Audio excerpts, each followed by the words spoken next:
As voted on by the fans, the winner of the Bell Bank Man of the Match is Vito Manone. He'll receive $1,000 to pay it forward to Children's Cancer Research Fund, thanks to Bell Bank and everybody who voted.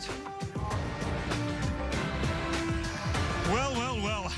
Welcome back to Allianz Field, where Minnesota United, after going 1-0 down, beat Sporting KC by 2-1, thus meaning the postseason is in their future. Callum Williams alongside Kyndra de St. Aubin. Kyndra, how do we even begin to assess that last 45 minutes? Well, first of all, it seems only fitting that Minnesota United wouldn't just breeze into the postseason with a nice, easy win at home in front of their fans at Allianz Field, but instead, they worked their absolute tails off in the second half.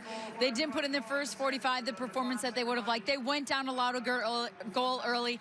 They did not have the run and play, didn't have the opportunities. In the second half, Ozzy Alonso, the captain of this club, willed his team to victory in a beautiful finish by Hassani Dotson. Well, let's go to the highlights, shall we, and see just how Minnesota United were able to claim victory over Sporting Kansas City, and it was the away side who took the lead early.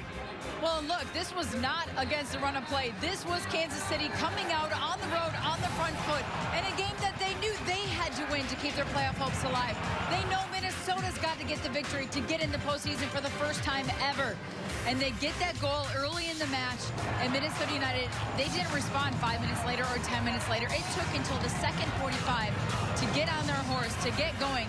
Yes, so they have a few opportunities on set pieces, maybe some balls in behind, some balls that trickled through the box, but no real meaningful opportunities for Minnesota United in that first half where they really looked dangerous, and you felt like they could get on the front foot. Plenty of half chances for Minnesota United through the likes of Toy and Darwin Quintero. Tim Melia looked up for it here this evening, and it did seem for a little while as though it was going to be one of those evenings, and Minnesota needed their goalkeeper to have a fabulous evening as well. Some fantastic saves from Vito Manone, diving to his right. He gives up the rebound there, but he does everything he can to get his palm on that ball, to keep his wrist strong and steer it clear, goes back onto the 6, and then he gets the second save after that. Time and time again, he's finding himself in the right position, down on the ground, diving to his right, diving to his left, and then completely organizing that back line, getting in on the attack and trying to get distribution early so his team could go the other way. And Minnesota continue to push on the door. Ozzy Alonso got the equalizer. So good, so important for Minnesota United. The driving half volley from Ozzy Alonso on the edge of the 6. He finds the second ball in, and it's a little bit of a near post flick from Abu Danlani. Does exactly what he's supposed to do when he makes that run to the near corner of the 6-yard box. Ozzy Alonso stays over the ball and volleys it home.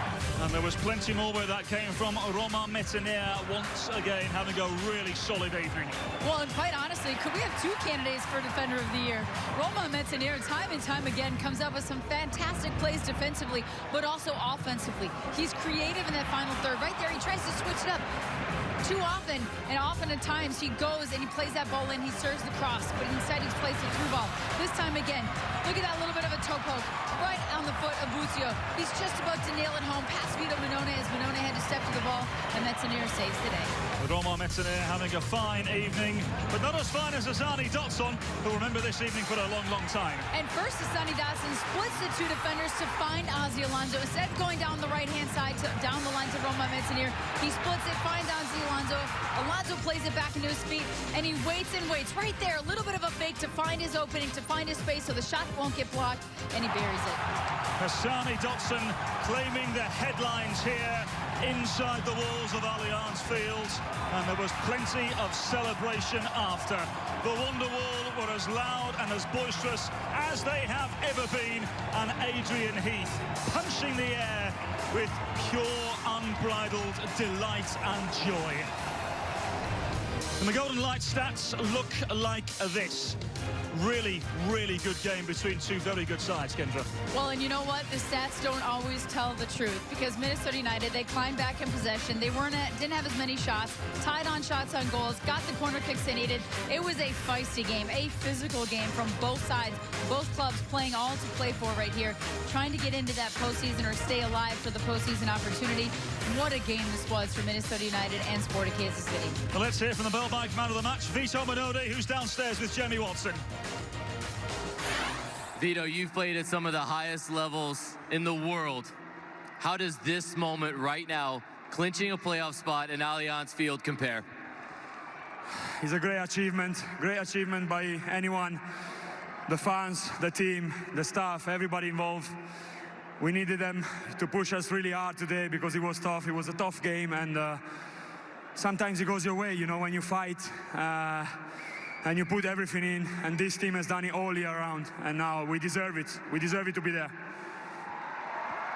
Another Bell Bank man of the match performance from you. There were so many moments when the game was hanging in balance. How did you and the guys in front of you dig deep and fight to get this come from behind victory? That's a history behind us this season. I think we dig deep. We know how to defend. We know to keep the opponent away from the net, and that's the most important thing in soccer, you know, because it gives you a great base, and then you push on for goals. And we got the front forwards who really work hard and who can solve the problems for us. But if we don't keep them out, then it's a difficult game. It's been about 5 minutes since you clinched a playoff spot, but has the thought of a home playoff match here at Allianz Field crept into the back of your mind? Yeah, it is. I just want to thank everybody first, because it's a great achievement for everybody involved. As I said, the fans, everybody. It's fantastic to get there, but now we got 3 days and we go again. Here we go again. I mean, it's no time to rest. It's LA coming to town. We beat them already. We won another 3 points, and we need to stay as high as possible, because if we play here the playoffs, it's difficult for anybody. No time to rest. Just keep it going, Vito. Yeah. Your Bell Bank man of the match, Vito Mannone. And with that victory, Minnesota United find themselves second in the Western Conference, and plenty of possibilities ahead. And Minnesota United, Vito Mannone has it absolutely right. You've got to push on. You can't dwell on this in a positive light. You can't celebrate this too long. No rest for the weary. LAFC, Bob Bradley, he's going to be going for every record there is possible with the 65 points, and they're sitting in first place, wanting that supporter shield, wanting every record possible. He's not resting anybody. He wants to go into the postseason flying high. Minnesota United has all to play for, and prove that win at LAFC wasn't a fluke, even though they didn't have Carlos Vela. Got to perform at Allianz Field in front of this fantastic, amazing, vibrant home crowd that has done it every single match and helped will this team win here tonight again. Let's go down to our on-field analyst, Jamie Watson. Jamie, first of all, what an absolutely monumental evening for Minnesota United here at Allianz Field. The second half display was so much different to what we saw in the opening 45 minutes. What does that say about the character and culture at this football club? It says that you've got a group of players, not just the 11 on the field, but the guys coming off the bench that really want to make a difference, that really believe. And whatever Adrian Heath said, he dialed up the right words tonight to his team to evoke an emotion that was able to come back and get a result. But for me, I know that we've heard Vito Mannone talking about going again, and the mindset will be quickly shifting to Sunday, because there are still 2 games left, and there is still a home playoff spot to book. But for me, I want to take a moment to just say that for 3 years, Adrian Heath has swore he has a plan to what he's doing. And not all the times along the way has everybody bought into it from a fan perspective, or believed it, or really been believers of it. There's been a lot of skeptics.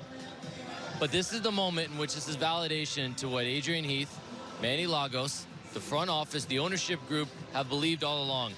Maybe that's a problem Orlando had when they let go of Adrian Heath and a year and a half into a similar type plan.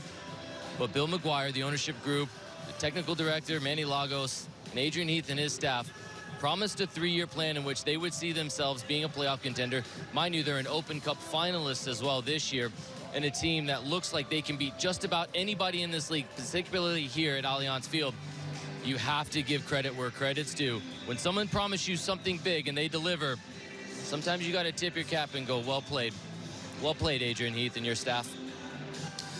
Big day here at Allianz Field, and despite a scare, Minnesota United emerge victorious. Stay with us on the post-game show. Next up, we'll hear from the match-winning Hassani Dotson. So much more coming your way from Allianz Field.